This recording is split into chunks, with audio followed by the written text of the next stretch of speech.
minutit, see on meie võimalus nüüd, me oleme seda mängu korral juhtunud.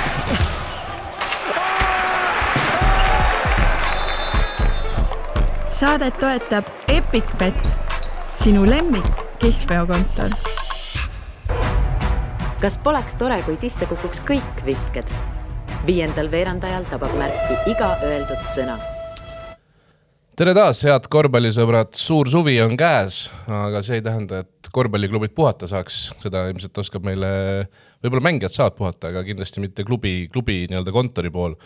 Ja sellest kõigest on meile siis rääkimas valitsev Eesti meister taas kord Ramo Kask. Tere tulemast. Tervist, tänud kutsumast. No kuidas siis on? Ütleme, kui finaalseeria viimane mäng mängitakse ära, siis ma arvan, mängijad ei mõtle enam üldse spordi peale ega millegi muu peale peo ja puhkuse. Aga sul vist, kas saab öelda, et sellega töö algab, aga alles nagu intensiivseks läheb või? Vastab tõele, jah, et viimane mäng see läbi, medalid kätte, väike tähistamine, et siis kontori pool jäi veel saali seal esimesed asju kiiresti kokku pakkima, aga samas oli siuke pingelangus ka, et tegidki kõike omas tempos, et esimesed asjad kokku ja siis juba meeskonnaga kokku ja väike tähistamine, et mängijatel jah, nagu sa enne ütlesid, et nemad saavad siin natukene hinge tõmmata ja lasevad agentidel või siis ise natukene vaadata ringi, et mis neid pakkumisi tuleb ja saavad rahulikult võtta, et teevad siukest aktiivset puhkust, aga klubi poolt on see jah, et teed tänuüritust veel tiimile, toetajatele ja vaikselt vaatad, et kuidas lahtisi otsi natukene siin koomale tõmmata ja juba kiiruga hakkab uue hooaja nagu möll pihta, et pead siin toetajatelt saadma esmased infot kätte, et mis eelarvetega arvestada ja eks ta nii lähebki, suht kohe läheb nagu edasi rong. No räägime sellest natuke saja pärast ka, et mis nüüd praegune seis on, võtame praeguseks selle lõppenud hooaja kokku. Mulle meeldis, see oli vist Severi Kaugiaineni mõte, kes ütles, et ta valetaks, kui ütleks, et ta ei kartnud kaotada sel aastal. Ja siis, kui ma küsisin Martin Torbekult selle kohta, siis ta ütles, et eks Kalev Cramo-suguses klubis, kus võitmine on igapäevane asi Eesti tasemel, siis võib-olla ongi nagu võidu rõõmust suurem see kaotuse hirm. Kui palju sa nagu tajusid seda ise ka, eriti selle finaalseeria ajal, mis oli nagu erakordselt pingeline? Jah, võib-olla seda juttu oligi natuke liiga palju seal alguses, et läheme nii nagu tavaliselt play-offid 9-0 ja tehtud ja hakkame järgmist hooaega planeerima, et mõnes mõttes oli hea, et kohe see esimene kaotus nagu tuli. Kõik tõmbasid ennast maa peale tagasi ja mõtlesid, et kurat, me peame oma korrektuurid siin tegema, et päris nii lihtsalt see asi käi ja ilmselgelt keegi kordagi tegelikult ei alalinnud vastast. Kui vaadata läbi hooaja ka, siis ükski mäng ei olnud kerge. Ei olnud kerge ja seda oli teada tegelikult ka peatreener siis ütles meile, et peame igati pidi valmis olema ja kui esimene tuppa tuli, siis tuli hakata natuke mõtlema veel rohkem, et mis liinides mingi muudatusi teha ja ma tahaks öelda, et lõppkokkuvõttes meie jaoks oli nagu win-win olukord, et saime küll huvitav, et me saime kõik 3 mängu erinevates saalides teha. Pluss kui panna juurde karikafinaal ehk 4. finaal, siis 4 finaalmängu sel aastal ja kõik 4 erinevas saalis. Päris raju statistika. Ilmselt ajalooline. Jah, see on kindlasti siuke äge infokild, mis jääb siit meenutama, saab meenutada sellest hooajast ja võib-olla ka võttagi kokku, et okei, saime kassat natukene, aga samas lõppkokkuvõttes saime võidu ka, et kui oleks nagu kassad saanud natukene aga kaotuse saanud, siis mina oleks eelistanud seda, et näiteks oleks nüüd Tartus seeria ära lõppeda ja meil on see pinge maas ja võit on käes ja saame hakata nagu mõtlema, et see annab nagu võimalus järgmisel aastal mingeid liigasi ja muid asju teha, et eks ta oli jah, pingeline küll, aga lõppkokkuvõttes üleüldiselt Kossule väga nagu äge, et 4600 inimest saalis, kas või see Unibeti mäng 3200 inimest laud katki, midagi meenutada jälle, jah, see ei olnud tore hetk, aga midagi siit jälle kaasa võtta.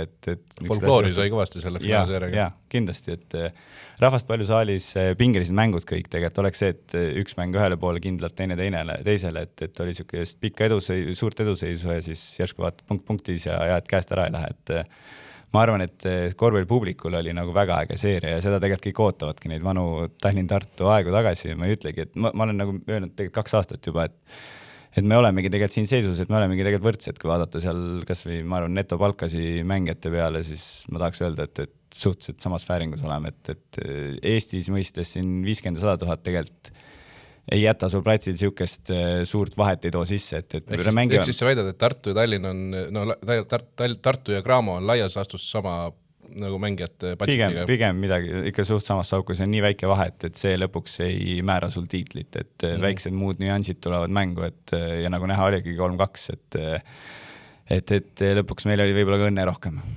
Kui palju, sa korraks tõid juba seda mängu ka, kuidas esimene mäng tuli heas mõttes võib-olla teile kasuks, et tuli tuppa kiirelt ja saite hakata mõtlema, kui palju sina või kui palju kontori pool reaalselt, kui palju see teie nagu elu mõjutab, kui võistkond võidab või kaotab? No ikka mõjutab. Ma mõtlen, et tuju mõjutab küll, aga mõtlen teie tööd nagu. Jaa, just, ma mõtlengi töö mõttes, et tuju nagunii, aga töö mõttes, et sa ikkagist ju pead planeerima, et kui tuleb 4. mäng, kui tuleb 5. mäng, et mis saalid me teeme, kuidas on asjade tassimine, transportimine ühes kohast teise, Tondiraba osas see jääküsimus on ju, et siin hooaja alguses ühel turniiril sai seda kondentsi probleemi tunnetatud, et mitu päeva varem siis peaks minema ja panema selle maha, et meil olime nagu küsimus küll, et kui Tartus nüüd mäng lõpeb, kui oleneb, mis seis on, et kas kohe sama päeva hommikul hakata matte panema igaks juhuks ja maksta selle eest raha, et seda ei tekiks või siis ootame täpselt tulemus ära ja kohe hakkavad mehed nagu jääle matte peale panema, et kõik siuksed väiksed detailid tegelikult, mida sa pead nagu ette arvestama, et kas sa teed fänniala, kas on piletimik valmis. Kas ootasite tulemus ära või? Ootasime tulemus ära ja siis, et me lõpuks arvutasime välja, et see 9 tundi lõppkokkuvõttes ei muuda nagu suurt pilti ja ilmailumat ka siukest, nagu oli siin septembris, et 27 kraadi, et selles mõttes läks kindla peal, läks hästi ka. Sellega seoses üks asi veel, mis oled küll vale inimene ja seda peaks Tartu käest küsima, aga teil kindlasti on ju võidusärgid ja võidumütsid ja asjad olid Tartus kaasas, on ju. Tartul pidid need olema ka Tallinnas kaasas. Mis nendest saab pärast seda, kui neid vaja ei lähe? Kas sul on aimu või? Kas teil on olnud seda olukorda? Meil on kunagi olnud küll seda olukorda ja minu teada läks vist taas kasutus, et tehti sellest kotte ja selliseid asju, et mõned on ka kindlasti kuskile ajalma läinud ja kuskile kasutus, kuskile laonurgas võivad vabalt olla midagi alles ka, et pole kõike laonurka üle käinud, aga tavaliselt ühe korra, kui mina olen olnud, siis on nad läinud taaskasutusse. Teil oli karikafinaal või? Vist küll, jah. Asju selle aasta jooksul juhtus Kalev Cramol päris palju. Kerimegi siis nagu siin algusesse tagasi, kuidas sa tollel hetkel, kui see EpicBet karikas oli ja kui see kondensi probleem oli, siis minu arust nagu mitu versiooni läksid liiklema ja nagu vist, kas üheselt on nagu selgeks saanud, mis oli või? Sest teie väitsite toona nagu ühte asja, et oli, ja siis tuli mingisugune see šampuse jutt eelmise aasta maikuu, siis tuli minust tuli Tallinna linnalt tuli mingi 3. versioon, et mis nagu täpselt sai või mis see põhjus oli eelmise seal sügisesel EpicBet Cupil, miks see jääprobleem oli? Pigem ma arvan, et seal oli väga paljude asjade kokkulangevus, et see šampa asi, seda hakati mõtlema, et järsku see on see üks põhjus, miks just nendes kohtades on seda rohkem, aga tegelikult see ei olnud kindlasti see põhjus, et lõppkokkuvõttes oligi see, et need matid on natukene amortiseerunud seal all, võis olla see, et mingist nurgast või kuskilt natukene saab liiga palju tuleb seda külmahku peale, aga tegelikult lõppkokkuvõttes me teame seda, et väljas oli hästi suur leitsak ja ülevalt uksed lahti ja laoks, kus siis platsitükke sisse veetakse, on lahti, tuul liigub, soe õhk liigub, liiga soojaks läheb seest ja samamoodi see, et matid ei saanud liiga kiiresti maha ja samal ajal korvpallipõrand, mis siis transporditi sellest rekast välja, need seisid õues tegelikult selle sama leitsaku käes 27 kraadiga, see puu läheb kuumaks ja see viidi siis otse sinna mattide peale ja see hakkas siis seal tööle. Esimene õhtu oli nagu okei kõik veel, aga järgmisel päeval siis see temperatuurid ei saanudki omavahel nagu jooksma minna, et sa võid seal saalis üritada hoida seda õiget temperatuuri, aga kui see plats on olnud kuum ja soe õhk liigub vahepeal peale, vahepeal uksed kinni, väga raske oli seal seda timmida, et see õige temperatuur püsiks ja ma arvan, et seal oligi nende asjade kokkulangevuse mõttes olekski nagu see 3. päev see, kus ta lõpuks leiab enda selle õige temperatuuri ja siis nagu ei oleks seda probleemi. Üks päev ei puudu, jah? Jah, et nad lihtsalt ei osanud seda nagu ette arvata ega näha, et ma arvan jah, halvad hästi kokkulangevus, kus oleme nagu mingid nagu info sealt saanud, et kuidas seal saalis siis nende matide puhul, mis põranda alla lähevad, toimetada, aga kunagi tegelikult kindlat garantiid ei ole. Aga sel korral, kui te panite alles 2 päeva varem peale, sa nagu ütlesid ka, et arutasite välja mingid arvutused, aga kas seekord oli nagu tegelikult garantii olemas või oleks halvemal juhul võinud ka praegu olla midagi halvasti? Halvemal juhul kindlasti oleks võinud, et ootamatult tulebki väga suur leitsak õue ja sa ei tea, kas sealt tekib see või ei teki, et pigem meil oligi see, et mai lõpus võib see juhtuda ka. Ja ilma vaatasime pikalt nagu ette ka seal, et pigem ei luba siukest sooja ja kindlasti leppisime kokku, et need kui lauad, need korvipõrandu tükid tulevad, et need kohe kiiresti sisse, et need ei oleks kuskil sooja käes. Ja seal on ka käinud tegelikult Altechi teadurid, kes on seal mõõtmisi erinevad teinud, et mis kraadi juures seda peaks tegema ja nii edasi, et ma arvan, et see samm on edasi tehtud, et enam-vähem tead seda täpselt päeva, millal see maha võiks minna, aga kindlasti on ka paranemisruumi selles osas, et saab ka paremini. Päris palju nagu erinevaid asju on ikka, millega peab korvpalliklubi juhtkond nagu arvestama, et nagu lähme nagu sellisesse teadusvalda nagu põhimõtteliselt välja. Kuidas te hakkama saite veebruarikuus? Võtame selle asja ka nüüd kokku. Ma kujutan ette, et need päevad, mis järgnesid või need tunnid isegi, mis järgnesid karikavõidule, et sel hetkel, kui karikas võideti, te ju ei teadnud veel või sina ei teadnud veel või teadsid? Kui võideti, siis ei teadnud, aga kuskil 15 minutit hiljem teadsin. Et see võidurum võeti natukene kiiresti ära, et ei jõudnudki nagu seedida. Ja kes siis aru ei saa, et Heiko Rannula minekust on praegu nüüd jutt? Ja see kukkus nagu veits naljakalt välja, et särgid olid väga hiromantikud. Jah, võt, et sotsiaalmeedia meil mõtles, et teeks mingi ägedad särgid, siuksed just Heiko Rannula pühendatud, et ja siis kohe hakati, kuule, me teadsime enne, tegelikult meil natukene selgeltnägijatega tegemist seal, et see ei olnud päris nii arvestatud. Huvitav, mis Heiko peas oli tol hetkel? Jah, võt see võiski eriti olla ja ta laine teadis ka arvatavasti, neil oli ka tribüünil, vaatas seda särki, mõtles, mis asja. Heiko teadis särgi nagu seda kujundust või? Ei teadnud, ta sai särgi kätte, mõtles, et ta ei ole kellelgi nagu öelda, et klubist, et huvitav, kas kuskilt on midagi lekkinud või ei ole, aga jah, see siis peale audastamist medalid ei kaelas, siis Heiko ütles, et tal oleks vaja täna õhtul kiiresti rääkida. Ja siis ma sain aru, et okei, pahandus, sest tegelikult me olime hooaja jooksul juba, ma arvan, 3-4 korral selliseid vestluseid pidanud, aga need ei olnud päris sellised pakkumised, mille peale ta kohe tormi jookseks, et seal Saksamaa meistrigas küll, aga tagumised satsid, kelle peal organisatsioon ei olnud nii tugev, et ootaski just seda, et kes organisatsioonina suudaks pakkuda seda, mida tema võib-olla tahaks, siis enne kus ta tahaks ennast proovile panna, et ja tuli see info, et peame istuma ja siis meil oli väike karika tähistamine seal samas Nordis, et väike kebaab ja väike saunas käik ja siis 5 kurssi ja järgmiseks päeva hommikuks panime kohe klubi presidendi kõigiga koosolekud paika ja istusime ja käisime erinevad detailid ja asjad läbi, et juhul kui nii, juhul kui naa, et mis need varuvariandid ja nii edasi, et sealt ta niimoodi läks. Ja see oligi põhimõtteliselt 2 päeva küsimus seal, et ja Heikol oli endal kindlasti see, et ta tahtis tegelikult mängijatele enne öelda, aga siis kuskilt juba, kes Poolas mängivad, kuskil podcastis ütles ühe lause välja ja sealt ta läks ringlema ja siis oli nagu mängijatel veits paha maik, et see olukord on nagu kehvem selles mõttes, et kui sa mõtled mängijate seisukohast ka, et kui oleks nagu halb treener, mitte halb treener, aga kellel ei ole just nagu hooajaga hästi õnnestunud või ta ei ole üldse nagu, ei ole häid lükkeid teinud võib-olla ja mingid mängijad ei ole rahul ka treeneriga, on ju, ja siis klubi vallandab treeneri ja sa otsid uue treeneri ja siis see kuidagi uus hingamine tuleb, on ju. Aga sul on nagu mängijad on rahul, tahavad just selle treeneriga, on selle treeneri tulnud sinna klubisse ja tema annab siis selle otsuse, et kui ta nüüd läheb, siis on ka mängijatel veidi selline peata olek, et siis seal oli natuke jah, nagu seda klattimist ka, et kuidas nüüd edasi, palju ei olnud jäänud tegelikult, meil olid ainult nagu play-offid olid just algamas, on ju, et selles mõttes natuke keerulisem olukord ka mängijate seisukohalt, et lihtsam on see, kui sa soovidki treenerist lahti saada, uue treeneri tuua ja mängijatel tekiks uus hingamine, aga meil oli just see, et kõik tahtsid, et Heiko jääks, et siis nagu seda seal uuesti nagu jooksma saada, see võttis ka oma aja ja see sisse elamine nii-öelda. Ma olen osad nii-öelda Kalev Cramoga natukene kursis olevat inimestega rääkinud ja siuke teooria on meil nagu omavahel tekkinud, et võib-olla oli Heiko minek kõigile hea. Heiko sa ise nagu tugevasse keskkonda, väliskeskkonda, uude keskkonda eelkõige. Teie saite Rainbowkile anda võimaluse, kes ka seda kahtlemata vääris, te saite järjekordse tiitli ja te saite veel kassat ka, et võib-olla Heikoga oleks tulnud 3-0 ja pidu läbi, aga seekord te saite 5 mängu ja nii edasi. No seda võib ka nii vaadata, selles mõttes lõppkokkuvõttes, kui korvpall võidab sellest, siis selle nimel me seda teemegi, et rahvas oleks saalis ja nende jaoks on mängid tegelikult seda. Aga on see nagu, on seal teoorial nagu mõnes mõttes nagu alust ka?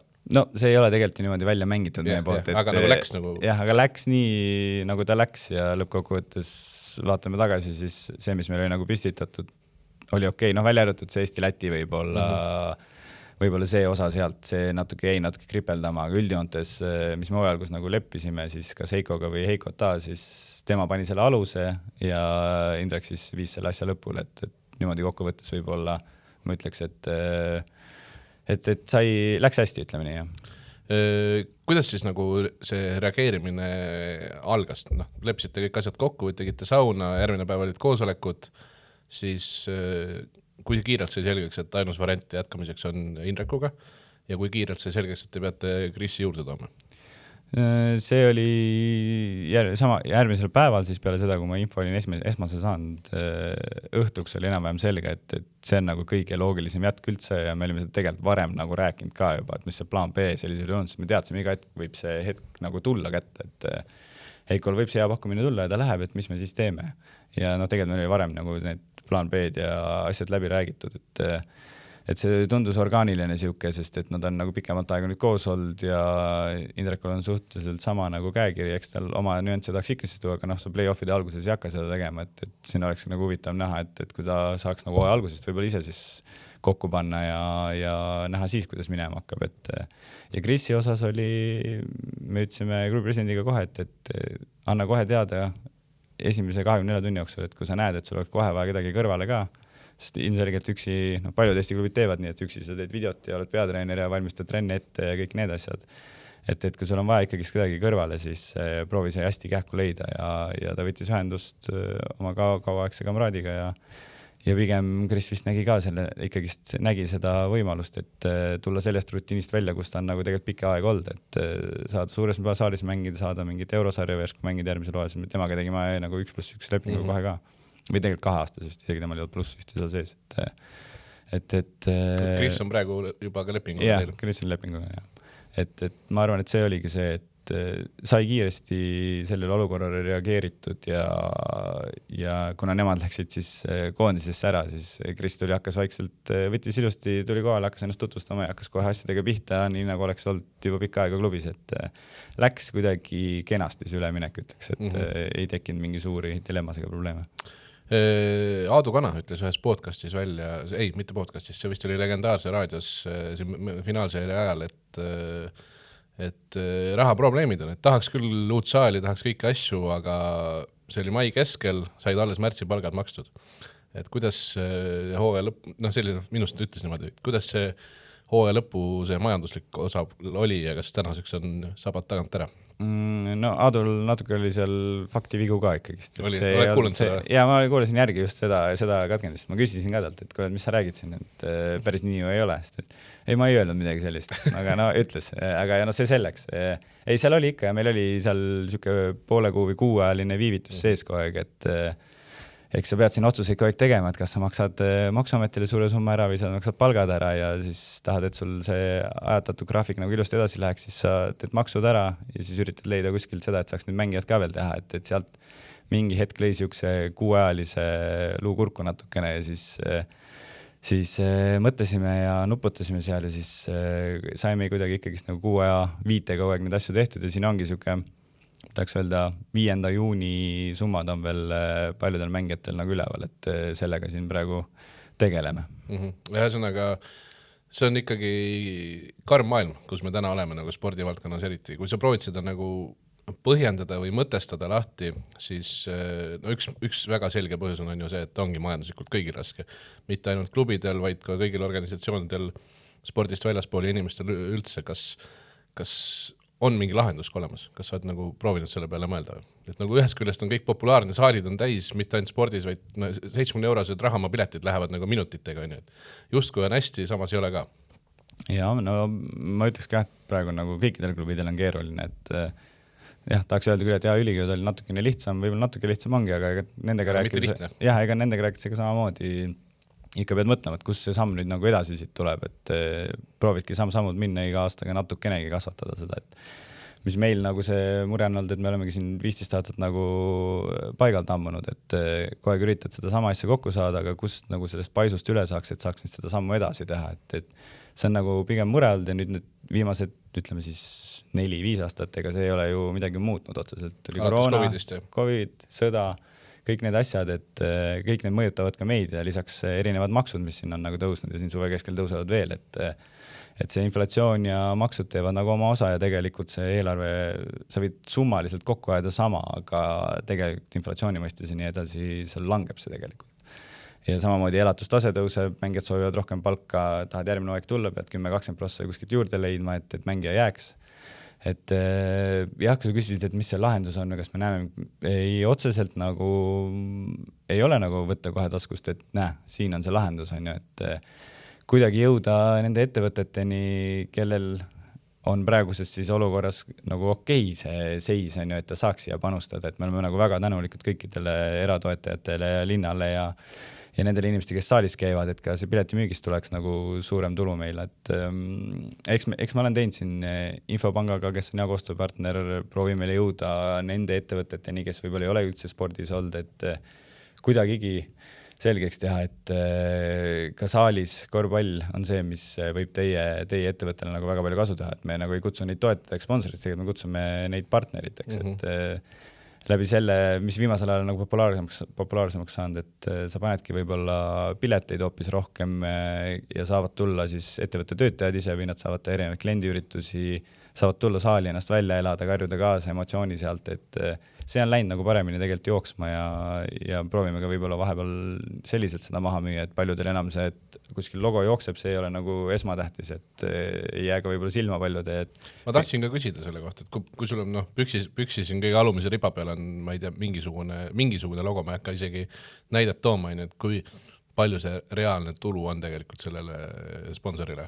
No eks ta ikka, see on pigem selle ettevõtte enda siis väärtustega saab kokku viia, et neid pilte tuleb ju palju tegelikult, kus sa oledki vormi peal, on ju, et neid pilte kasutada enda kanalites, meie kanalites jääb silma, et sa ikkagi seod oma brändi spordiga ja saad öelda, et näe, me oleme Eesti meistri toetajad ja me väärtustame sama asju, et ma arvan, et seal on pigem see väärtuste ja see küsimus ka, et ja veidi see, et me oleme nagu päris hästi pildis sotsiaalmeedias ja igasugused reach'id, palju inimesed jõuavad meie kanalitesse, et ka jääb silma paljudele võib-olla näe, see ettevõte toetab sporti ja korvpalli, et võib-olla tänu sellele keegi läheb kuhugi ettevõttesse, vaatab, kuule see, ma tean küll seda ettevõtet, see on seal kossupükste peal ka, et näed, nagu tekib mingi suhe ja võib-olla ka siis inimene vaatab, et näed, tubli ettevõte, paneb sporti ka. Kas mingil tasandil on võib-olla praegu huupi viskan lihtsalt teooria üles, see ei pruugi absoluutselt pädeda, võib mõnes mõttes olla ka karuteene see, et Eesti Kossu koondisel läheb nii hästi, et mingisugused ettevõtted tahaks Kossu toetada küll, aga pigem toetavad korvpalliliitu ja koondist, sest see on nagu ju see on nagu ikkagi poodiumi peal ja EM ja Riia ja tuleb kodune EM ja nii edasi, et ja ma arvan, et tegelikult meie klubidena peaks ka nagu sellel lainearjal veidi kaasa minema, et meil on äge koondis praegu, tuleb ka üksikuid tublisi noori peale, kes on sinna pürgimas, et sellest räägitakse palju, see läheb tegelikult paljudele korda, me näeme ju ise nagu saalis käimisega ja piletite ostuga, mis Riiast toimub, et tegelikult see läheb korda, et ma võib-olla nagu, kes tahaks tulla veel siia ringi peale, isegi klubide juurde näiteks, et ma kujutan ette 2029 läheb korvpalli toetamine päris kalliks isegi, et kui sa tahad tulla olla seega seot, sest siis räägitakse ju ainult Korsust, see on ette ja taha, et ja olla kellegiga koos pundis, siis ma arvan, et need summad väljundite eest on juba natukene nõksa kõrgemad ka, et kui praegu. Sest et see on number 1 ala sellel hetkel. Aga kui sa küsisid, kuidas see algus oli, mis sa küsisid? Kas see pigem, mõnes mõttes võib ka teile kahjulik olla, et minnakse pigem Kossu liidu juurde? Ja seda tahtsin öelda, et on neid suuremaid ettevõtteid, kelle poole me oleme samuti pöördunud, aga soovitakse pigem toetada alaliitu, et kas siis läbi selle noori või siis liitu ise ennast, et kui antakse klubile, siis on kõik teised klubid ka ukse taha, et pigem on mingid põhimõtted ja põhieeskirjades kuskil kirja pandud see, et kui annad ühele klubile, siis tulevad järgmise ukse taha, et valime ühe liidu ja liit saab siit meie toetuse ja seome ennast sellega ära ja siis läbi liidu nad saavad ka mingil määral väljundid ka klubide juures meistriliigas, et see oleneb juba summast ja kas sealt tuleb ka lõpuks liigale siis lisaks midagi kasu, et me saaks liigat lihtsalt tugevamaks teha. Kas sa tunned, sa oled nüüd vist 5 aastat olnud Graamos või? Oli 2020 alates või? Esimese aasta tegin tulundust ka, 2019-2020, ehk siis 6 hooaega on tehtud. Kuidas sa selle aja nagu kokku võtad, kui palju sa nagu, see Graamo, see Eesti korvpalli kohalik liiga, Eesti-Läti liiga oli siis ka juba olemas, kuhu sa 2019 tulid ja kus sa aastal hooajast 2024-2025 nagu praeguseks väljunud oled. Sa oled ikka seal sees veel, selles asjas sees, aga see hooaeg see läbi. Kui erinevad maailmad need on? Või samasugused maailmad need on? Ma ütleks võib-olla, et ühtlustunud on ja kuidagi klubid on ikkagi, meil on päris hea koostöö, iga kuu on meil meistriliiga nõukogu, kus kõik klubijuhid on koos. ja meil see arutelu on nagu ikkagist läheb tuliseks vahepeal, aga kõik leiavad ikkagist mingi kompromissi ja leiame koos nagu ideed, et kuidas me kõik tegelikult tahame, et see liiga oleks atraktiivne ja kõik klubid on nagu tegelikult panustanud, võtadki kas või need sotsiaalmeedia numbrite kasvud, fännide kaasamine, palju me oleme suutnud kõik nagu saalidesse inimesi tuua, et see on tegelikult kasvutrend ja kas või ülekannetes Delfis, Inspiras vaatad neid numbreid, siis iga aasta on tegelikult kasv toimunud, et klubid on head tööd teinud ja ma arvan, et see atraktiivsus just on läinud paremaks ka, et ma tahaks öelda, et selle 5 aastaga tegelikult on ikka päris palju muutunud ja on nagu läinud professionaalsemaks ja vingemaks see liiga, et võib-olla alguses oli niisugust, meid natuke ennast on see, et alati mõtled siin, kas meil oli siis veel VTB ja Eurosarja juures, et kuhu sul nagu fookus läheb, aga me oleme nagu koduliigat üritanud ka alati maksimaalselt nagu teha, et lõppkokkuvõttes Eurosarja on 1, koduliiga on 2, mõlemas pead sa olema ees, sest et sult oodatakse seda ja siis see on nagu lisaks sul kogu aeg kuklas juures. Väga hea, et sa VTB mängu tõid, ma tahtsin ka selle kohta küsida nüüd, et põhimõtteliselt inimesed ei mäletagi enam, et Kalev Cramo, see oli alles ju napilt 3 aastat tagasi tegelikult, kui te ära tulite VTB-st. Kas te ise natuke aega tundsite sellest puudust ka, just see ka, et mängisite sarja, mis teile natuke peale maksis, mitte vastupidi? Ma jällegist paljudel on see ekslik arvamus, et Vene rahad ja Cramo sealt selle pealt purjetab, et no, nii palju, kui ma seal sees on olnud ja kui ma olen tagantjärgi asju näinud ja kui ma olin ise need esimesed aastad samamoodi mängisime seda, siis see, et sa saad alguses mingi väikse stardiraha liiga poolt ja hooaja lõppudes koefitsiendi alusel mingi summa, isegi kui see juba play-off oli näiteks 9. Võtad selle summa ja nüüd võtad selle summa, palju sul läheb Venemaale reisimised ja suured saalid, suured mängud, meil olid CSKA, Kaasan ja Zenit vist olid need, kes nagu need mängud nagu müüsid ka, et sul oligi tavaliselt proovisid CSKA-d sinna jõulupaiku panna, et isale hea jõulukingitust teha ja siis sinna saidki 4000-5000 inimest saali ja sa said mingi kassat, on ju. Aga üldjoontes tegid ju Kalevi Spordihallis peamiselt neid mänge ja võtadki näiteks väljasõidu Kaasanisse, lennupiletid 25 000, ööbimised, kõik need asjad juurde, et lõppkokkuvõttes see on ikkagi väike miinus. Et see on nagu ekstra. Ja võrrelda miinus praegusega või? No ütleme nii, et FIBA Eurosarja kulud on suuremad, aga ta ei olnud nagu mingi plusspoolele kirjutatav asi, et sa ikkagi tegid suurt mängu, me andsime väga hea väljundi nii Eesti mängijatele, kui ka saime võib-olla ägedaid mängijaid siia tuua väljapoolt, et pigem ma vaataks seda niipidi, et oli see periood, päris pikalt kestis, see periood sai läbi ja me tegime koheselt otsusest, tegelikult meil oli varasemalt seda arutelu juba olnud, et kas nüüd oleks tegelikult aeg ja me tegime pikalt vaevat saada kuidagi poliitilistel või lobitöö alusel sinna Champions League'i seda põhihooaja kohta kuidagi wildcardiga ei saanud, räägiti ikkagist, et see ranking ja kui me selle otsuse tegime, siis me mängisime tegelikult VTB-d veel, kui me korraldasime Tallinnas Champions League kvalifikatsiooni, me võitsime selle põhihooaja peale. Siis meil oli Champions League, VTB ja Eesti-Läti liiga ja see oligi natuke too much, aga see oli see hetk täpselt, väga õigel hetkel tegime sammu, veebruarist lõppes VTB ära, rakett läks õhku meie jaoks, kindel ei, edaspidi ei lähe ka sinna tagasi enam. Et nüüd ongi see, et kus me hakkamegi ainult euro suunas, sest me oleme Euroopas ja see tundub ainuõige otsus ka. Kas sa tunnetad ka seda, et see on reaalselt mingisugust maine kasu teile tekitanud ka, et teil ei ole seda VTB mingil määral mingit väikest tärni juures enam? Pluss Euroopa on nagu pluss poolele. No ja seda sai 10+ aastat tehtud ka, et nii palju kui kõrvalt kuulda, seal oli neid, kes ütlesid, me olemegi natukene väsinud ka sellest juba, et samad klubid, tegelikult palju tihti sa näed siis nagu Euroliiga klubisi siin mängimas, on ju, et ei näe, aga andis nagu hea pildi ette, mis tasemes meie oleme, mis tasemes nemad on ja tegelikult need viimane hooaeg või veel viimane hooaeg, kus me saime nagu CSKA võidus kalbid ka kätte. Oli ka tehtud. Ja lõpuks oligi see, et sul on kõik klubid, kes seal olnud on, saad kõikides kalbid kätte saanud ja saad kõige pisem seal eelarveliselt, et siis nagu tunduski, et justkui see ring on nagu täis saanud ja võiks nüüd suuna võtta ikkagist Euroopa suunas, et jah, tegelikult oli näha ka, et publik oli ka natuke tegelikult võib-olla väsinud sellest, et natuke uut hingamist ja Euroopa suunas vaadata, et see oligi see, miks me ka siis see brändi muudatus ja kõik need asjad, seda me tegime küll aasta aega varem veel, aga see oli see suund, kus me tegelikult hakkasime mõtlema sellele juba. Aastate jooksul on erinevaid mingisuguseid koostööprojekte ka läbi käinud. Kõigepealt ma küsiks selle Prometee koostööprojekti kohta, mis see oli vist, kas see oli eelmine aasta isegi või? Eelmine kevad või? Eelmine või üleelmine. 24 või 23, seal kandis tuli nagu, korraks tuli teemaks, et Kalev Cramo ja Prometee võivad ühineda ja siis see suhteliselt kiirelt nagu kadus see nagu ära ka ja Prometee tänaseks päevaks on üldse eesotsas omanikuga nagu pildilt maas. Kuidas, kui sa kiirelt selle aja kokku võtad või selle perioodi kokku võtad, mil need läbirääkimised käisid ja kus see siis sumbus? No, nad on kadunud, see tähendab seda, et oli õige otsus, et ei hakanud seda sammu üldse tegema, aga tegelikult kuna me kogu aeg oleme üritanud mõelda, et kuidas seda sammu teha, et meie nägime seda justkui nii, et me kasutaksime natukene neid ära, et nende kohta Eurocupis kasutada ja natukene ka siis nende nagu seda toetust sealt kasutada, mis sellel presidendil sealt võtta oli, ma ei tea, kas teedehitused ja mis seal taustal olid. Et nende poolt tuli tegelikult see signaal. Me küsisime kohe, et te olete Riias baseerute, et miks te siis VEF-iga seda sama asja ei räägi ja nii edasi ja nii edasi. Öeldi, et nad ei tunneta seda, et see VEF-i organisatsioon võiks selliselt toimida nende jaoks ja et Tallinn tundub nagu ägedam koht, kus sükest asja teha. Et see oleks olnud nagu Tallinnas baseeruv klubi rohkemate Ukraina mängijatega, Eesti mängijatega, paar välistäiendust. Lihtsalt meil jäi pikk küsimus seal, et kes see treener on, sest sellel Kinsburgil oli seal vist pikaajalisem leping ja mingid kokkulepped tehtud. Et me jõudsime tegelikult, me tegime vist 2-3 koosolekut video vahendusel ka, kus oli ka siis nende see klubi president istus seal kuskil tähtsal toolil. Oli näha, et see tool on tähtis. See oli tähtis ja teine tema partner oli siukses istus nagu punkris, et väga huvitavad koosolekud olid. Aga see annab mingisugusest dünaamikast juba aimu ikkagi, kuidas seal asjad käivad.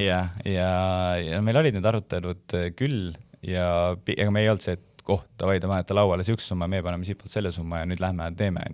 Et meil oli ikkagi nagu väga kaalutletud otsus, me tahtsime väga palju detaili teada saada, kuidas need asjad päriselt toimuma hakkaks juriidiliselt ja igatepidi käisime need samme läbi ja ma ütleks, et me isegi natuke võib-olla venitsime ka meelega, et mitte hüpata kohe pea ees vette, ja lõppkokkuvõttes siis, kui pidime järgmiste koosolekutega seal mingi nädalaga hiljem edasi minema, nad olid just siia finaalile tulemas, see oli vist eelmine aasta, jah. Finaalile tulemas siis leedukas, kes neid seal abistab ja toimetab nendega, ütles, et kuule, et see teema on maas, et president ütles, et tema linna lähedal oli mingi pommitamine ja asjad ja tal mingi ärid nad seisavad ka ja ta tõmbab üldse stepsi pigem välja, et pole mõtet selle teemaga edasi minna. Ongi see teema maas, et me olime ka ise ka nagu tegelikult juba päris kaheldavaks muutnud, ja sinna ta jäi, et meie lihtsalt mõte oligi, et me võib-olla kasutaks natukene nende abi ära, teeks selle sammu koos nendega, näiteks ära siin nii toetajatele linnale, et tegelikult Eurocup, sul on konkreetne 10 mängu alagrupis suures saalis, võib-olla saad ka natuke kallimad Eesti mängijad tagasi tuua piiri tagant ja hakkaks siit minema. Näiteks ära, et see toimib ja juba peale seda järgmisel hooajal oleks nagu ise selle sammu teinud, et päike justkui paistis, et on võimalik kuidagi kellegiga kas või alguses koostöös ja pärast edaspidi siis üksi edasi minna. Et sellise mõte seal taga.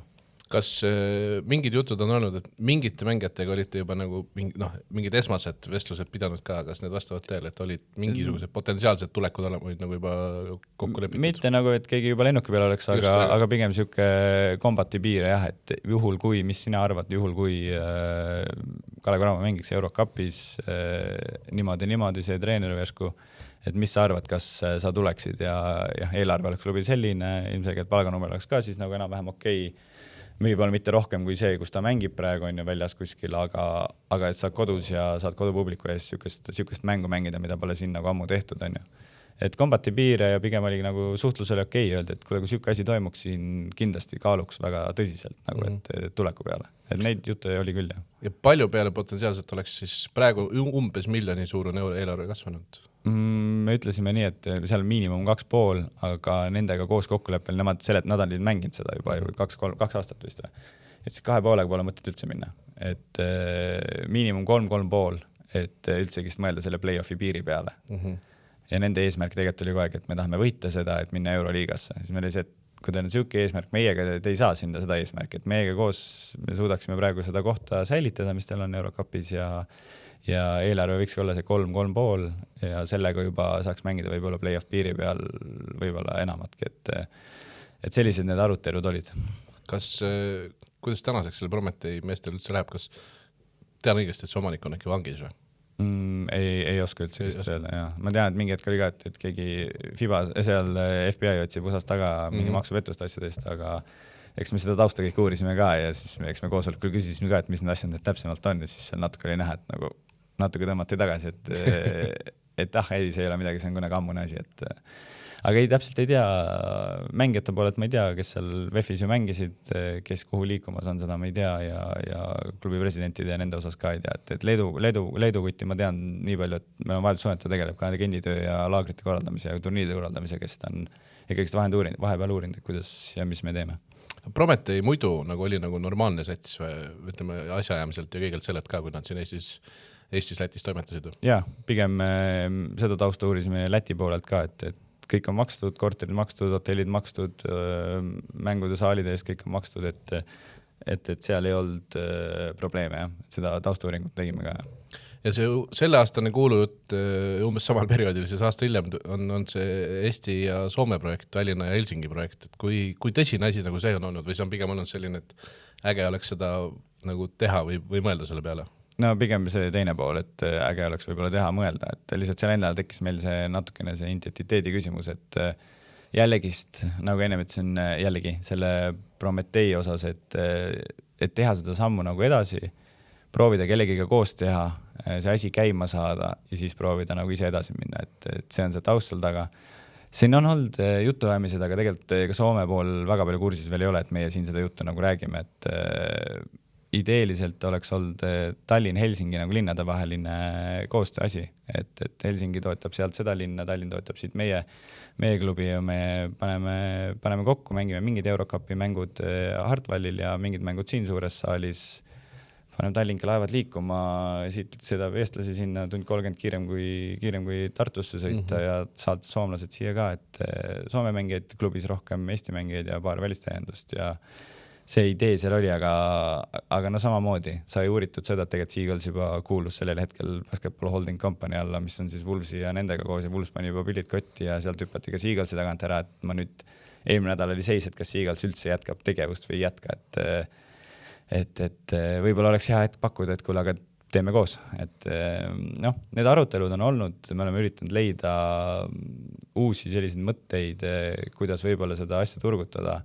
Ideeliselt oleks kõige parem see, et meile tuleb nii palju toetajaid, me saamegi kohe ise minna registreerida ja teha siin neid mänge, aga kuna seda ei ole suutnud ja ei ole leidnud seda lahendust veel, siis me mõtlemegi teistmoodi veidi, et kellega ja kuidas võib-olla saaks seda sammukest teha. Aga sellisel puhul see ei oleks nagu niimoodi, et te kasutaksite stiilis Prometeid ära, nagu te kasutaksite, vastupidi, kasutaksite Helsingit ära, nagu te tahtsite ära kasutada Prometeid, või see oleks nagu selline ikkagi tugev partnerlus? Jah, pigem nii pidi.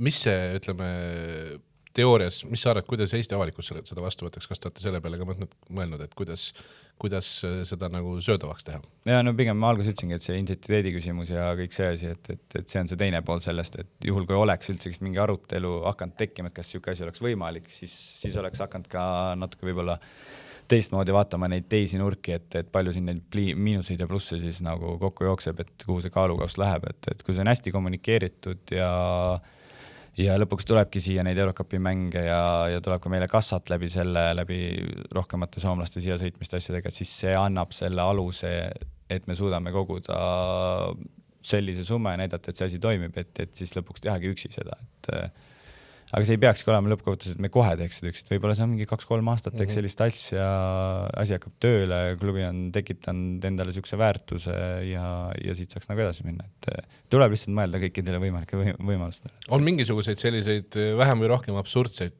mõtteid teile peast nagu veel läbi käinud, brainstormide käigus, kõikide mõtete käigus, et Eesti-Läti või siis ka Ukraina on üks suund, Eesti-Soome ja Tallinn-Helsingi on teine suund, midagi kolmandat ka või?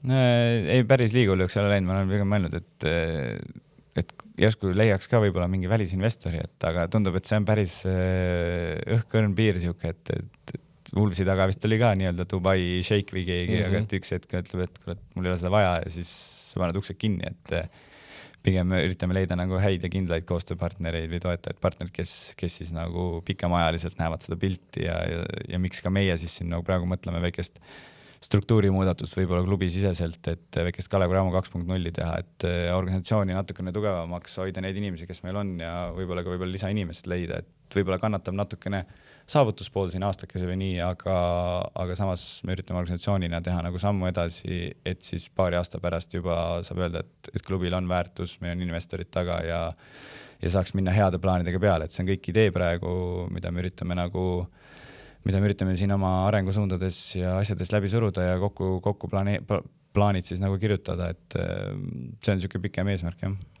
No aga lähmegi siis tuleviku juurde, kas ma saan aru praegu, et Tartul on järgmine aasta nagu eluvõimalus üle pika aja siis meistritiitel võtta või? Kui te ühe aasta lõikas võib-olla annate natukene järgi? Enda see annate järgi ei tähenda seda, et me nüüd mängite 4. koha peale? Ja, ei, kindlasti mitte, et tuleb teha lihtsalt head otsused ja me proovime ikkagist oma eelarvet kasvatada, aga samas, kui sul on mingid lahtised otsad ja natuke tahad rohkem investeerida võib-olla klubi sisse, et saaks hiljem need sammud teha, et siis eks me näe, kuidas see minema hakkab, et praegu ongi täpselt see hetk, kus on toetajatega suhtlused ja eelarve ei ole veel paigas, et sa saad prognoosida, mis see eelarve võiks olla. Et võtame nagu päev korraga ja praegu ongi need kiiremad ajad, kus siis need koosolekud pead ja kohtumisi kokku lepid, et suvi tuleb peale, siis neid vastuseid ei tule nii kiiresti, nagu võib-olla sooviks, et saada mingit tugevat tunnetust, sellepärast tulebki praegu selline jaanipäeva nagu see ring kiirelt peale teha. Mis see, ütleme, see 2.0 suund tähendab? Kas see on see sama jutt, mida Indrek Reinbok rääkis, et see 3-aastane plaan esialgu on nagu praegu töös, et kas need on nagu seotud asjad? Mingil määral jah, mingil määral ei, et pigem meil on nagu endasiseselt on niisugune 5 ja 10 aasta plaan, et esmalt niisugune 5 aasta plaan, et mis saaks tehtud siin 1., 2., 3. aastal, mis võiks olla tehtud 5. aastal kindlalt mõõdikud juures, et meil veel natukene on formuleerimisel see lõplik plaan, aga niisugune esmane draft on valmis ja ka esimestele toetajatele natukene nagu tutvustatud seda, et meie organisatsioon tõuseks selliseks, et tal ongi kindel väärtus, meil oleks oma baas ja kõik need asjad sinna juurde ja eesmärk oleks see, et meie klubis mängivadki need noored mängijad, kes on koondise piirimail, teevad siit sammu edasi ja ma arvan, et see on see pikk plaan ja ka kogukonnaga koos, et siis me ka sokkude järelkasvuga natukene neid samme nagu edasi teha, et see organisatsioon oleks tugev. Baas tähendab siis teoorias seda, et teil on, ise ehitate midagi välja endale või te nii-öelda olete kuskil nagu stabiilselt Tallinna peal paiksed? Tegelikult on see, et ikkagi kindel plaan on, et me võiks saada mingil hetkel oma baasi, et siin on erinevaid variante, praegu on ka arutelud linnaga, et kuidas selle teemaga nagu edasi minna, aga siin ei ole jah lõplikke kokkuleppeid ja asju tehtud, et sellest ma nagu praegu pikemalt ei räägiks, et kui on õige aeg, küll siis need uudised tulevad, et kui tulevad. No kui järgmisest hooajast rääkida, siis ma küsin ikkagi selle ära, kus te peaksite olema 5 aasta pärast, kas te peaksite olema veel meistrite liigas või juba mõtted Euroliiga mõtteid 5 aasta lõikas? Jah, ma tean, meil klubi president on välja öelnud, et peadki suurelt mõtlema ja eesmärgid peavadki suured olema, aga realistlikult vaadates ma arvan, 5 aasta pärast võiks olla organisatsioon nii tugev, et sul on kindel plaan, mille nimel sa oled tööd teinud ja sa mängid näiteks Eurocupis kindlasti 5 aasta pärast juba, kui see üldse alles on, sest et praegu juttude järgi nagu Eurocupist mingid mängijad või mingid klubid nagu jooksevad Champions League üle, et kas siis on selle FIBA Europe NBA asjade raames, et hakkab midagi liikuma ja nad juba kuulevad, seepärast minnakse Champions League üle, et see on FIBAga seotud. Et seda me ette ei tea, aga miks me ka siis praegu Champions League kvalifikatsiooni lähme, et ikkagist olla seal pildis ja eks siis hooaja jooksul näha ole, mis sellest Eurocupist saab ja mis sõnumid sealt FIBast ja Euroliigast endast tulevad, et eesmärk ikkagist 5 aasta pärast olla hästi tugevas eurosarjas kindlalt sees alagrupi mängudel alati ja mõelda 5 aasta pärast juba, et sa mängid sinna play-offis kuskil ja tugevate heade eestlastega. Ja tulevast hooajast rääkides, siis kui keeruline suvi see teie jaoks on? Praktiliselt kõik Eesti juhtivad mängid on nagu mingil tasandil välja öelnud, et nad tahaks nagu välismaad mõelda ja Leemet Pökler juba on ka välismaale ennast lubanud. Ja see on tegelikult iga-aastane, kui sa tuled Eesti meistriks, sa oled hästi mänginud, ilmselgelt tahavad noormängijad või ka natukene kogenemad juba välja minna ja teha seal oma sammu edasi, et see on iga-aastane, see ongi see, kus nad võtavad 2-3 nädalat rahulikult aega, puhkavad ja lasevad agendil natuke tööd teha, vaatavad, mis need esmased pakkumisidest tulevad. Meie oleme andnud nendega, me soovime, oleme andnud nagu info välja, et me oleme alati siin valmis ja saame hakata arutama, et eks see suhtlus käibki pidevalt. Leemet jah, Poola juba, et ma arvan, et hea samm, saab keskkonnast natuke välja ja saab vaadata, kuidas ennast seal nagu proovile panna, et on ka teisi, ma tean jah, me kõik teame, et kes siin kõik on välja öelnud, et tahaks proovida väljas, eks siis näha ole, mis need infod sealt liikuma hakkavad, et kas leitakse midagi sellist. Ma arvan ka, et nagu Hermet on öelnud, et päris iga asja peale kohe välja ei tasu joosta, et kui me ikkagi anname Champions League ja Eurosarja väljundi siit ka ja sa oled siin kodus, võib-olla mõnel on veel teha nagu aasta-2, et teha see samm siin ära, mängidagi ennast nagu heade minutitega mängida, areneda veel ja võib-olla siis aasta-2 pärast sul tuleb juba konkreetselt häid pakkumisi headest klubidest võrreldes siis sellega, et sa lähed kuhugi võib-olla lahjemasse suppi teise liigasse kuhugi ja raha makstakse võib-olla rohkem, aga sa võib-olla ei saa nii palju mängida ja see väljund lõpuks ei ole see, et sa lähed just võib-olla raha korjama, et mis ongi natuke nagu paha. Jah, vaadates meie eelarvet siin Eestis ja siis kuuled, et Itaalia 2. ja 3. liiga maksavad 1000-2000 võib-olla rohkem, kui me suudame lauale panna, siis ma saan nagu mängijatest ka aru, et võib-olla mingi hetk on vaja käia ära ja siis tuleb tagasi. USAst. Ja, oi. Ja. Sellest ei tasu rääkida. Aksinumbreid teada? Ja tean ka teisi numbreid veel seal ja siis ma mõtlengi, et mida me üldse siin teeme. Aga kui paljude kohta sa tead praegu, et nad ei jätka teie klubis? Need, kes, üks on Vaaks, teine on Pökler, võib-olla ka välismaalased, aga räägime eestlastest, kas sa tead veel, mõni neist ei jätka? Ei saa kindlalt midagi väita, et keegi kuhugi praegu oleks minemas, et praegu on veel täpselt see aeg, et täna meil natuke vara, ma arvan ka, et keegi kiirusta ka, et nad korjavad nüüd võimalikud pakkumised kokku, kui neid on üldse, kaaluvad neid, ootavad meie konkreetse pakkumise ära, sest me oleme teadanud, et me soovime neid siin klubis näha, aga me ei ole veel ka nagu pakkumistest rääkinud, et keegi ei kiirusta. Võib-olla mõni üksik, kellel väga kiire on, tahab selle asja paika saada, et tal on mingi suund ees. Aga kui me oleme nagu öeldud, et siin on nagu koht olemas, siis jah, seda infot veel ei ole, et mul Patricku kohta siin juba küsiti välismaalase mõttes, et juba siin mai keskel kuskilt Ungarist, et mis mees on ja kuidas seda, et no. Ütlesid, et teeb vigu, aga muidu on tore. Jah, midagi sellist. Aga välismaalaste kohta ütleme siis, Severi näiteks. Ja ei, agendiga pidevalt suhtluses, et samamoodi vaatavad ringi. Väga meeldib siin, küsisid, mis meie maks ka on, eks ma mingi numbri mõtlesin seal välja. See on vist ka mees, kes saab maksi küsida või? Jah, mis on tema mõistes meie jaoks maks meie klubi poolt, et eks nad vaatavad ringi ja ma kujutan ette, et ta on oma aktsiaid nii palju tõstnud ja on näidanud nagu otsustavates mängudes ka, et tema peale saab loota, aga samas ongi see, et kuskil teises klubis võib-olla see roll ei oleks päris selline, võib-olla varu point guard on ju, et eks ta peab siis ka vaatama, kui tulebki mingid head pakkumised, et kas ta tahab mängida või ta ei saa nii palju mängida. Samas me ei tea, võib-olla saab ka seal teises klubis samamoodi mängida, et see on siis lõpuks tema otsus ka, et vaatame, ma räägin, samamoodi võeti väike aeg maha ja oleme suhtluses. Kas teoorias on Kalev Cramoga valmis mingisuguseks teatavaks imidži muutuseks, et 1-2 välismaalast rohkem näiteks, kui võeti sel aastal või mingisugused muul moel natukene kuidagi seda stiili kohendada, mis te seni olete nüüd viimase paari aastaga nagu endale loonud? Pigem vastupidi, me oleme loonud just selle, et Eesti treenerid ja Eesti mängijad saavad suurem rolli. Olete nõus muutma seda, et võtate rohkem välismaalased? Ja pigem vastupidi, et me just tahaks rohkem eestlasi võtta. Veel rohkem? Jah, et pigem me vaatame niipidi seda asja, aga jah, me ei saa praegu käsi südamele öelda kohe, et nii läheb, aga lõppkokkuvõttes on see, et kui Eesti mängijad, kes lähevad väga paljud näiteks piiri taha, juhtub nii ja neid ei olegi siin Eesti neid mängijad, ei tule tagasi ka Eesti mängijad piisavalt väljast, siis sa oled selle fakti ees lihtsalt, et sa pead vaatama väljast endale abijõudu. Ehk siis, et kui me näeme millegi pärast sel suvel, et Cramo hakkab võtma siin 2-3 kaupa legionäre juurde, siis tõenäoliselt on see põhjus see, et eestlased ei olnud ette. Jah, pigem küll. Või siis eestlaste hinnad on tõesti nii kõrgele huvitavad, et sa pead lihtsalt sellise otsuse langetama, et sa tood välismaalased. See on tegelikult ju Eesti spordis kuidagi paradoksaalne, et me toome välismaalased, sest see on odav. Ja, aga tegelikult ta ei ole odav. Odavam. Oleneb, mis välismaalase sa tood, et kui sa võtad kuskilt otse ülikoolist, annad talle võimaluse, siis sa saad nagu, siis saad kõvasti odavamalt kui eestlase, on ju. Aga sa tood ikkagi, kes on juba Euroopas mänginud või ta on juba USAs kuskil väga häid numbreid näidanud ja sa näed videod hästi pealt ära, et see on selline talent, et siis ta ei ole odav, et siis ikkagi maksad rohkem kui eestlasele.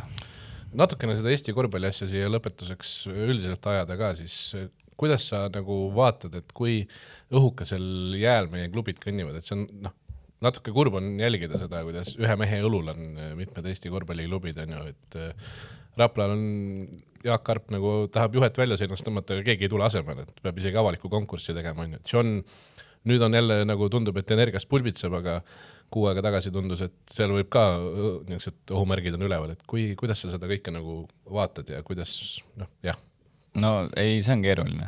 See, paljud võib-olla vaatavad kõrvalt, et see on klubi manager, see on ju seal sõidab mängud, rahulikult puhkab, kõik on tore ja tegelikult taustal on see, nagu sa tõid John ja Jaak on nagu emotsionaalselt ka, et kui ikkagist sa tahad saavutada nagu häid tulemusi ja tahad olla kõrgel tipus, siis ilmselgelt sa pead vahepeal mingid riske võtma ja leidma toetajaid juurde ja see on niisugune järjepidev töö kogu aeg ja kui sul mingid asjad ei õnnestu, saad sinna nii palju panustanud, siis see natuke ikkagist lööb järjest välja, et no miks ei tule, et me oleme ju kõik enam-vähem teinud selleks, et me oleksime täna seal, aga ma arvan lõppkokkuvõttes on see, et see eelarvete kasvatamine, nagu me alustasime seda podcasti ka, et see majandusseis ja kõik need ongi keeruline, et leida neid toetajaid veel juurde, kes paneksid väikse protsendi juurde või leida uusi toetajaid, et me kõik käime, me ei ole ainult korvpall, kõik sport käib ju sama ringi läbi kogu aeg, et tuleme, teeme ägedat asja, nagu lõppkokkuvõttes mõni ütlebki kohe ei ja mõni hakkab siis valima, et kui palju ja kuhu ta annab, et seda nagu selleks teha, et see keegi, kes väga tubli paneb 5000 näiteks ja saab terveks hooajaks väljundit, siis see 5000 on võib-olla netona ühe mehe ja 1 kuu palk on ju, et ja läinud, sinna ta ongi, aga nagu ettevõte on 10 kuud pildis ja saab mängudel käia on ju, et klubi mõistes see nagu on niisugune tuli ja läks kohe, et kui leiaks neid pikemaajalisi ja suuremaid toetajaid taha, siis võib-olla annaks see kindlust ka nagu klubidele, et sul on nagu võimalik hakata planeerima varakult ka juba järgmist hooaega ja sealt edasi vaadata pikka pilti, et see on see, mida me ka siis siin organisatsiooni sees üritame praegu kuidagi paremini paika saada ja plaanid tekitada. Aga just sellest organisatsiooni poolest rääkides, siis Ivo Van Damm istus siin samas laua taga ja ütles, et neil polnud isegi füsiot viimase loo ajal, et kui palju nagu, kui lihtne või raske on nagu seda organisatsiooni sügavamaks kasvatada, tuua kontori poolele 2-3 inimest juurde, tuua natukene suuremaks staffi ja ja siis võib-olla jättagi 1 mees või 2 meest nagu väljakule saatmata. Ja no täpselt need küsimused tekivadki, et kui sul on vähem mehi rosteris ja tekivad mingid vigastused hooaja keskel, siis saad fakti ees lõpuks, et kelle ma sinna platsile panen, et saaks miinimum rosteri kuidagi kirja pandud 8 meest on ju, et need on riskid, sellepärast tegelikult ongi hea, kui paljudel klubidel on oma järgkasvusüsteem, sa panedki need siis noored sinna pingi peale, kes võib-olla mingil hetkel saavadki omad võimalused ja annavad neile sütitavad neile edasi mängimist. Aga organisatsiooni nagu kasvatamise mõttes, et ta on keeruline, et tegelikult see töö on ju hommikust õhtuni pea praktiliselt, sul on nädalavahetused lukus päris tihti, või on sõidud, et sul nagu muu elu peale nagu väga aega nagu ei jäägi, et eks ta on raske, aga samas kui saab asjad niimoodi ilusasti jooksma, siis annab tekitada aega, et kui sul on kontoris inimesi, on ka võimalik paremini kõik ülesandeid jaotada ja et see mõte seal taga on, aga ta on keeruline jah, et kuidas sa meelitad siia inimest, et tule ja teeme on ju ja võib-olla seda saavutust ei tule ja siis ikkagist on vaja kuidagi see silm säravana hoida, et väga hea, need on need küsimused, mida sa iga päev nagu mõtled, et kuidas seda asja siis nagu paremaks teha. Lõpetuseks räägime siis ka sellest muust asjast, sa tõid meile ka siia ühe sellise kergejõustiku numbri, sa tegelikult ei olegi üldse kossumees, sa oled ju kergejõustiku mees läbi ja lõhki. Kuidas sa omal ajal üldse ühest alast väljusid ja teise sisenesid eelmisel 10. Ei, no see on jah, et ma kuskil 97-98 aastast alates olen nagu kergejõustikku teinud, et kuni siis 2016 vist või 2018 tegin vist viimase 10 võistluse veel poolvigasena, et 20 aastat sai kergejõustikku tehtud, 10 võistlust siis täpsemalt. 2018 veel tegid, jah? Ja 2018 oli see, et öeldi, et kuule, et meil ei ole kedagi panna, et tule aita siis tiimivõistlusele 10 võistlust. See oli see sama Eesti, Soome, Rootsi, Pärnus. Ja tulemus 6760, see vist ei tee rõõmu. Ei, see ei teegi, aga ma lõpuks läksingi, ma ei olnud siis nagu päris sellises vormis ka nagu võib-olla 2-3 aastat enne seda, et mul parimaks aastaks seegi vist 2015, kui ma isiklikku tegin ja Euroopa Superliiga karikavõistlustel saime pronksmedali võistkonnaga, et see number on ka Eesti-Läti liiga. ma olen nii üle võetud, et Eesti, Soome, Rootsi maavõistluselt, et seda koondist sai ka kuskil 10 korda vähemalt esindatud, et samamoodi tiimivõistlused 4 meest, 4 või 3 naist ja siis naabrite vastu siin sai müratud, et ju Balti matšid ja siis ongi need kaks superliigat, mis ma arvan, need olidki nagu võib-olla kõige kõrgemad, kus sai võisteldud Euroopa mõistes ja võib-olla ühe korraga siis võistkondlikul Euroopa katel sain teevast hüpatud. Aga miks sa praegu kergejõustiku asja ja mingil tasandil ei too sinna raha? Just olid presidendivalimised, on ju Madis Kallas, sinu vana rivaal. Kunagi ei tea. Jah, Madis oli siis juba lõpetamas, kui me oleme koos võistled küll, aga ma olin siis mingi 12-13, kui ma tegin oma esimest meeste 10 võistlust juba 12-13 aastalt. Okay. Et jah, Madis on niisugune 400 punni parema rekordiga kui mina. Ta vist sai 800 000 täis. Ei saanud, tal 70 või 90, väga napikas jäi tal, et ma olin niisugune 7-5-5-6, aga see kergejõustiku kohta küsimus on kunagi ei saa välistada seda, et ma olen ka ujumisliidus olnud aastakese, üritan sponsoreid leida ja ma olen ka Loo keskkoolis olnud poole kohaga kehalise õpetaja, et mul on rekreatsioonikorralduse bakalaureus ja Tartu Ülikoolist on ärimagister on ka spordisuunal, et teenuste disain ja juhtimine, et kuidagi sealt on see suhtlus tulnud, et on kergejõustiku valdkonnas tegelikult töötanud, mul ema on kergejõustikuliidus tööl 20 aastat olnud võistluste korraldajana, et seal väga palju abis olnud. Läbi lõhki tead kõiki ägedaid kergejõustiklasi ja nendega koos võistelda, siis hiljem ka nende käekäiku vaadanud ja siis vahepeal saigi magister lõpetatud, sai käidud Lookoolis kehalist andmas ja siis peale seda tuli ka ujumisliidu kandideerimine ja siis olin ujumises aastakese ja sealt edasi siis, kuna seal on peasekretär on endine kossumängija Pille, siis tema suhtles Kerliga, kes on meil kontoris, toimetab 20 aastat juba ja sealt see pakkumine tuli, et järsku tahad seal proovida turundust ja mingi sellist asja, et ja sealt see rong hakkas minema, et esimene aasta sai tehtud, esimene aasta kohe lõppes vist COVID algas või? 19-20 oli COVID jah. Esimene aasta kohe, märtsis mõtlesid, et no mis nüüd edasi, et siis tegidki sinna mingid postitusi ja aprillinalju tegid seal, et FC Kalev Cramo ja mingid sellised asja mõtlesid välja seal midagi. Aga siis asi natuke laabus ja leiti mingi lahendus ja tuli pakkumine, et mis sa arvad, kui teeks mingi muudatuse ja prooviks hakata seda korvpalliassi veidi nagu teisiti tegema, et võtaks mingid uued suunad ja mõtted ja sealt ka siis, miks ma need Elkurid siit ja Pinni kaasa võtsin, et väike brändi muudatus, mis ma tahaks öelda, et on väga hästi omaks võetud ja inimesed on väga harjunud sellega juba, et sellest on ka nüüd vist viies hooaeg on sellega. Et ja meie brändi nagu teatakse tegelikult üle Euroopa päris hästi Kalev Cramo klubina, et ta on nagu pikalt ringelnud siin. Et see brändi muudatus, see Euroopasse vaatamise suund, eestlaste rohkem sissetoomine, et ma arvan, et need on need sammud, mida me oleme üritanud siin saavutada ja oleme tegelikult päris hästi teinud ja siit selle vaatega tahakski nagu edasi minna. Aga kui sellest kergejõustikust rääkida, siis mis sulle nagu, miks 10 võistlus esiteks ja kui ma su tulemusi vaatan, siis tundub, et ma ei tea, Teevas Hüppe oli su lemmik või? Teevast tuli paremini välja, pigem kiirusega on alati probleeme olnud. Ja esimesed 2 ala tunduvad olevat vist nagu kõige nõrgemad.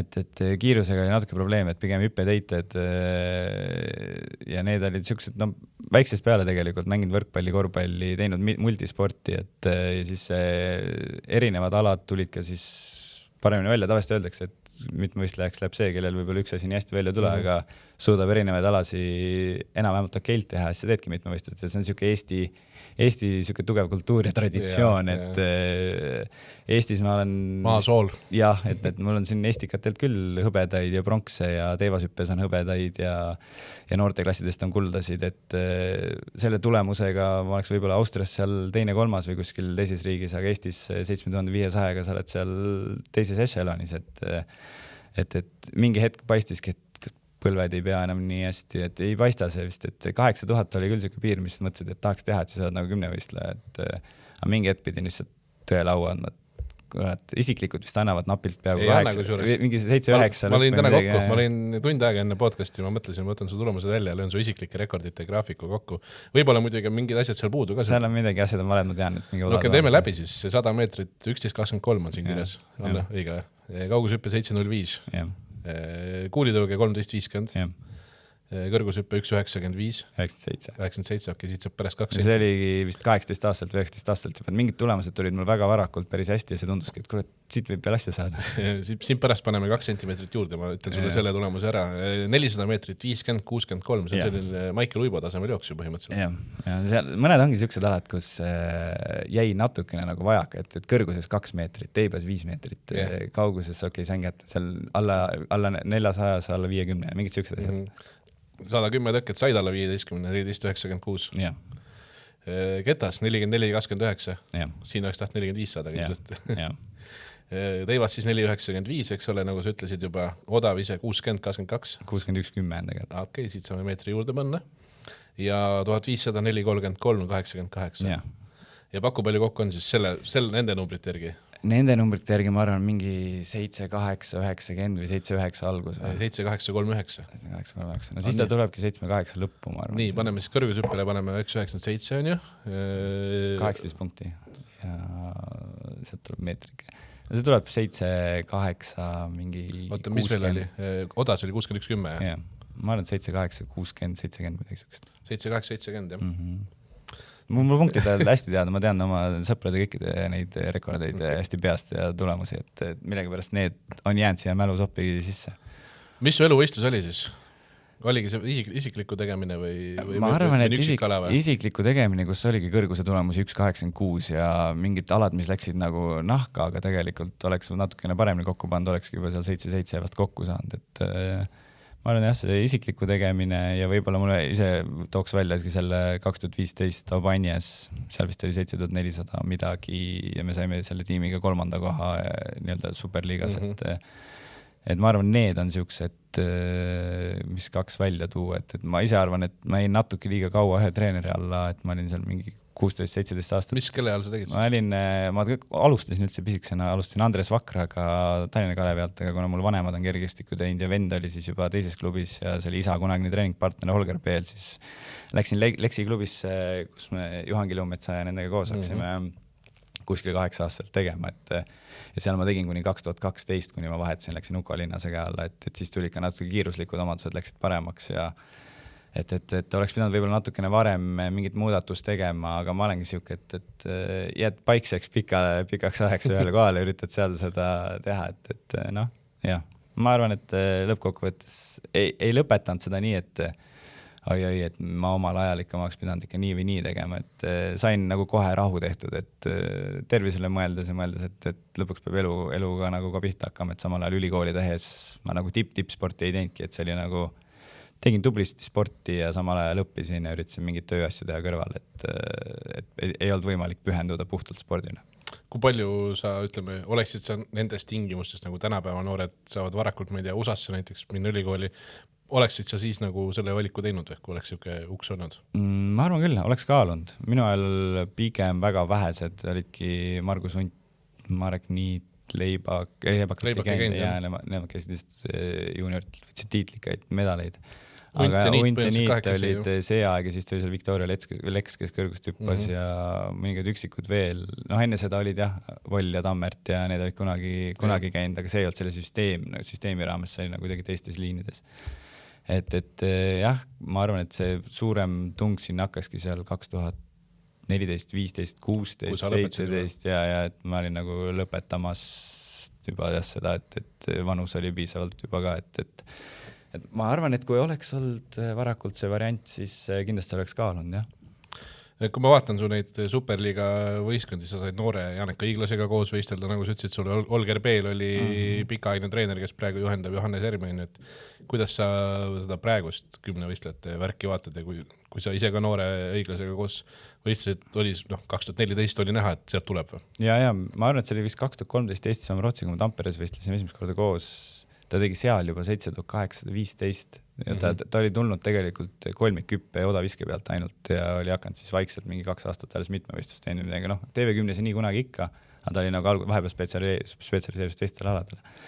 Et tuli, vaatasin, noor kutt tuleb, hakkab niimoodi paugutama, mõtlesin, mida ma siin susin üldse, et ei äge, väga äge, nägid, et tulevad peale tugevad noored, et samamoodi Michael oli Viljandis vist Eesti, Soome, Rootsi, ta tegi mingi 7400 midagi ja siis peale seda läks USA-sse ära, vaatad järgmine hooaeg, ülejärgmine hooaeg 8100 või 200, mõtlesid, et okei, et no jah, siit nagu annab kerida küll, et tegelikult on äge aeg, aga nagu vaadates ongi Michael, Tilga, Janek, Erm, Lillemets, Tšernavski oli, Rosenberg on ju, Ausenberg tegi mingi hetk siin, aga ta pole 10 nagu suutnud kokku panna niimoodi, et need nimed nagu on justkui, sest varem on ka kunagi neid perioode olnud, kus vaatad, et oli Erki, siis tulid Pahapill, Rahnu, Turi, Kallas, seal oli veel, et neid periood, ja Arro, Riitmuru on ju, et noh, neid perioode on olnud, praegu ma ütleks, et on vaadates võrdles nende eelmiste perioodidega nagu kõige tugem, sest ühtlane tase nagu 8500 pluss on nagu meil 3-4 venda rahulikult ja siis sinna Ausenberg, kes pole veel kokku pannud, unistab ka sellest või nagu ütleb, et see on ka reaalne. Ja siis vaatadki, et 8200-300 pole nagu mingi tulemus enam, et vaatadki Pahapill tegi 8398, mõtled, kõva Barcelonas 4 ja nagu Sise seal Torunis võitis, tegi 6300 mingi 40 midagi, on ju peaaegu Eesti rekord, et võt need on tulemused ägedad ja siis nüüd poisid panevad 8570, mõtled, et kord mendi 5. nagu, et nagu mis toimub, et see tase on läinud üldse, noored on tulnud peale ja vihaselt panevad, et ei, see on äge, ma olen nagu elan täiega kaasa, suhtlen siiamaani tegelikult nendega pidevalt, et see sõprusringkond 10 vistleid on nagu kokkuhoidev seltskond, et suhtlus ja sõprus on jääb nagu eluks ajaks see kamraadlus. Aga millal sa ise, ütleme, viimati naalikud jalga tõmbasid ja kas siis päris 10 ala ära tegid, aga vähemalt midagigi? Naalikuid jalga, ma ei tea, heitesussid pigem ketast või midagi sellist, oled seal toksinud vahepeal, ma arvan, mingi 2022 järsku või tegin mingi ketta heite ja kuulitõuget võib-olla, et praegu ma läheks naaliku, siis tõmbaks kindlasti midagi ära, et peaks vähemalt kuu aega võib-olla ette trenni natuke tegema selliselt, et minna nüüd spurtima, aga heiteid neid saab nagu ka teha, kuigi need vajavad ka natuke ettevalmistust, et see midagi ei nikastaks mujalt, et soov on, aga aega on jube vähe viimasel ajal. Mul on väike beebi ja 1-2-aastane ka, ja siis need tööasjad ja lõpuks ongi see, et otsid seda hetke, kus saaks jalutama minna või mingi sörgiringi teha, et jah, keeruline, aga küll leiame. Aga sinu viimane 10 võistlus ei ole tehtud siis, jah? No tegelikult ma ikkagist ütlen, et see oli viimane, aga kunagi ei tea, võib-olla tuleb mingi sõprade või mingi 10 võistlus. Ja mõtlengi, ükskõik mis tasemel. Ja ma arvan, et mulle meeldib sportida erinevaid alasi, tennist, padelit, diski, võrkpalli, rannavõrkpalli, kõike, et kui tuleb siuke kümpi pakkumine, siis hea meelega lähen, ma arvan. Ja lõpetuseks, su lapsed on pigem siis, kui peaks olema sinu suunata, sa kindlasti vastad, et las nad valivad ise, mida nad teha tahavad, siis pigem korvpall või pigem kergejõustik? No alguses kindlasti kergejõustik, et saada ja põhi, seal võiks ka ujumist ja võimlemist kõike olla, et keha valitsemisoskus, oskaks kukkuda ja mingist hetkest siis võiks spetsialiseeruda. No naeraks ongi see, et kui ma tulin Kossu, siis ma mõtlesin, et vennad teevad seda, mis neile meeldib, makstakse nagu päris normaalselt raha, et mis me seal kergejõustikus maksid peale, lootsid vanemate toele, et võib-olla tasustamise mõttes pallimängu ära või mingi tennis või midagi sellist. Tasustamise mõttes võib-olla üldse jalgpall siis? Võib-olla see ka, et meeskonnamäng tõesti teistmoodi, aga no lõppkokkuvõttes eks ta ise valib. Mina saan suunata ja abiks olla. Ja, nii see on. Aga aitäh sulle, Ramo, päris ägedad jutud. Seekord tegime ühe osa ilma Tiiduta, kes logistilistel põhjustel ei saanud kaasa tulla, aga kindlasti järgmine kord on ta jälle siin stuudios tagasi. Nii et loodame, et siis 2-3 aasta pärast näeme juba Eurokapis või kus iganes. No ütleme 3 siis. 3, tänud. Kas poleks tore, kui sisse kukuks kõik visked? 5. veerandajal tabab märki iga öeldud sõna.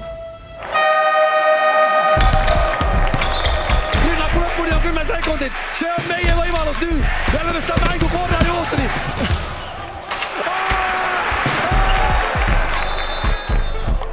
Saadet toetab EpicBet, sinu lemmik kihlveokontor.